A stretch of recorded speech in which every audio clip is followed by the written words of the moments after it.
সামাজিক যোগাযোগ মাধ্যমে গত কয়েকদিন যাবত আলোচনায় ছিল তারকা জুটি তাহসান মিথিলার বিবাহ বিচ্ছেদ গুঞ্জন।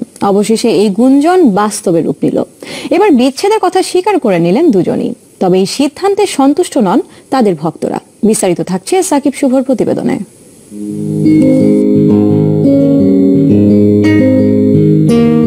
ও আমি পূর্ণ হয়ে গেছি না, এখন আমাকে ভাল লাগে না।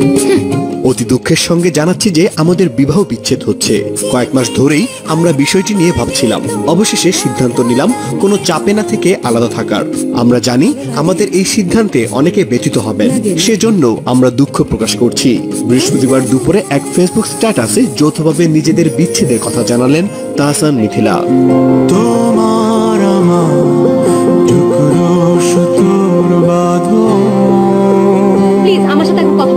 তাহসান মিথিলার পরিচয় গানের মাধ্যমে। তাহসান তখন ব্ল্যাক ব্যান্ডের গায়ক। এক বন্ধুর সঙ্গে তাহসানের আড্ডায় গান শুনতে যান মিথিলা। এরপর ধীরে ধীরে সম্পর্ক পরিণয় গড়ায়। 2006 সালে 7 আগস্ট ভালোবেসে বিয়ে করেন তারা।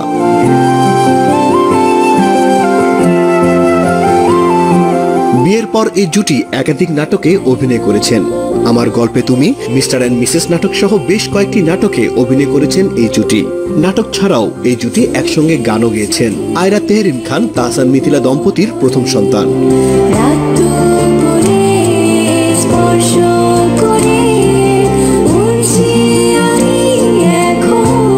এরই মধ্যে তাদের বিবাহ বিচ্ছেদের প্রক্রিয়া শুরু হয়ে গেছে। তারকা দম্পতি হিসেবে সাধারণ দর্শকদের কাছে ছিলেন তারা আদর্শ এক জুটি। পর্দায় কিংবা অনুষ্ঠানের মঞ্চে তাদের দেখে মুগ্ধ না হয়ে উপায় ছিল না। দুজনের ব্যক্তিত্বই ছিল আলাদা। কয়েকদিন আগেও বলতেছিলাম যে অনেকেরই তো সেলিব্রিটিদের ডিভোর্স হয়ে যায়, তো তুমি তো অনেক তাহসানকে পছন্দ করো, তো এমন হইতে পারে যে ওদের মধ্যে ডিভোর্স হয়ে যাবে। তো বলতেছিল যে না, কখনো হবে না। সবাই এটা এক্সপেক্ট করে নাই, কারণ ওদের রিলেশনটা একটু অন্যরকম ছিল, সবার থেকে আলাদা। স্বপ্নেরও একটা হলো, হৃদয় সুজন একটা হলো, তো ওটা কেউ এক্সপেক্ট করেনি। শকড, কারণ আমরা এই কাপলটাকে অনেক লাইক করতাম এবং অনেক কিউট একটা কাপল ছিল। কখনোই ভাবিনি তাদের এত সুন্দর একটা সম্পর্ক, মানে এত তাড়াতাড়ি, মানে যদিও তারা অনেকদিন সেপারেটেড ছিল, কিন্তু আজকে শুনলাম যে তারা আসলে ডিভোর্স হয়ে যাচ্ছে দুজনে। এটা আসলে দুঃখজনক। এদিকে তাহসান মিথিলার বিচ্ছেদের সিদ্ধান্তকে একেবারেই ব্যক্তিগত হিসেবেই নিচ্ছেন মিডিয়া অঙ্গনের মানুষরা। শোবিজ টুনাইটের সাথে এ বিষয়ে ফোনে কথা বলেন নির্মাতা শিহাব শাহিন ও মিজানুর রহমান আরিয়ান। আসলে এই বিচ্ছেদে আমরা যতটা দুঃখ পেয়েছি, তার থেকে সবচেয়ে বেশি দুঃখ কিন্তু ওরাই পেয়েছে। সবচেয়ে বেশি ভুক্তভোগী ওরাই হয়েছে, ওরাই হবে, এবং কষ্টটা ওদেরই সবচেয়ে বেশি হয়েছে। তো সর্বোচ্চ চেষ্টাটা এবং সর্বশেষ চেষ্টা নিশ্চয়ই ওরা করেছে।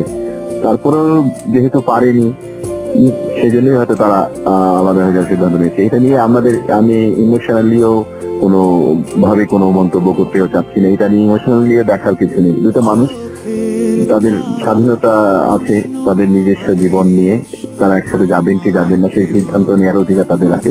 সেই জায়গা থেকেই তারা আলাদা হয়ে যাওয়ার সিদ্ধান্ত নিয়েছেন। আমার এটাই মনে হয়। তাহসান মিথিলা এই দুটি সেই যে 3টা কাজ ছিল, কথোপকথন, মিস্টার এন্ড মিসেস এবং আমার গল্পে তুমি, ওই 3টাই আমার। তো আমি যদি এখন বলি যে আমরা কিছুটা আন্দাজ করতে পারিনি, এটা ঠিক বলা হবে না। আমরা যেহেতু আমরা একটা ফ্যামিলির মতো করে কাজ করি, শুটিং এ একসাথে থাকি, আমরা কিছু আন্দাজ করতে পারি। ওখান থেকে আবার আসার আলো দেখতে পারি যে একটা সময় মনে হচ্ছে ঠিক হয়ে যাবে। অনেক বেশি ট্রাই করেছি সবকিছু ঠিক করার জন্য, তো এখন হয়নি। এখানে আসলে আমাদের কারো তো হাত নেই এটা সম্পর্কের উপরে। সবার চেয়ে আলাদা এই তারকা যুগলের প্রায় এক যুগের সম্পর্কে এভাবে ফাটল দেখা যাবে তা প্রায় অবিশ্বাসী মনে করছেন তাদের শুভাকাঙ্ক্ষীরা। বিবাহ বিচ্ছেদের ব্যাপারে নিজেরা বা পরিবারের কেউই কোনো কথা বলতে অপারগতা প্রকাশ করেন। বিয়ের পর তারা প্রতি বছরই আগস্ট মাসে দেশের বাইরে বেড়াতে যেতেন। আগস্ট আসতে আর মাত্র কয়েকটা দিন বাকি, কিন্তু এবার এই তারকা দম্পতি একসঙ্গে কোথাও বেড়াতে যাবেন না।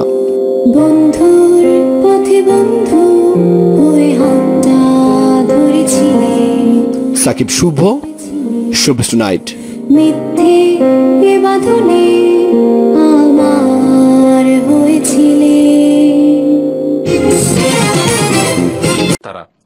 সিদ্ধান্তটা এটা হঠাৎ করে কোনো সিদ্ধান্ত না, এটা অনেক বেশ কিছুদিন ধরেই আমাদের বোঝাপড়ায় সমস্যা হচ্ছিল।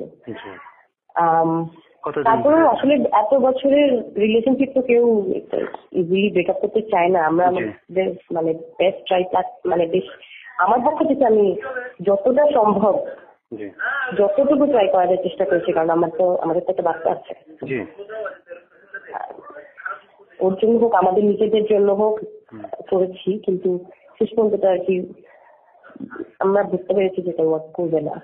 যদিও আমরা প্রায় গত 2 বছর ধরেই আমরা একটা আলাদা থাকছেন, আলাদা থাকছি এবং আলাদা থাকছি, কিন্তু আমরা চেষ্টা করে গিয়েছি আমরা যতটা সম্ভব। আলাদা থাকলেও আমরা সবকিছু একসাথে করেছি, আমরা একসাথে কাজ করেছি, বাচ্চা সব করতে হবে একসাথে সব করেছি। এটা মাথায় রেখে যে হয়তো সব ঠিক হয়ে যাবে এক সময় এসে। তো শেষ পর্যন্ত মনে হয়েছে যে আসলে তাই হবে না। একটা ইস্যু না, একটা ইস্যু নিয়ে এটা হয় না কখনোই না। যদিও আমার পক্ষ থেকে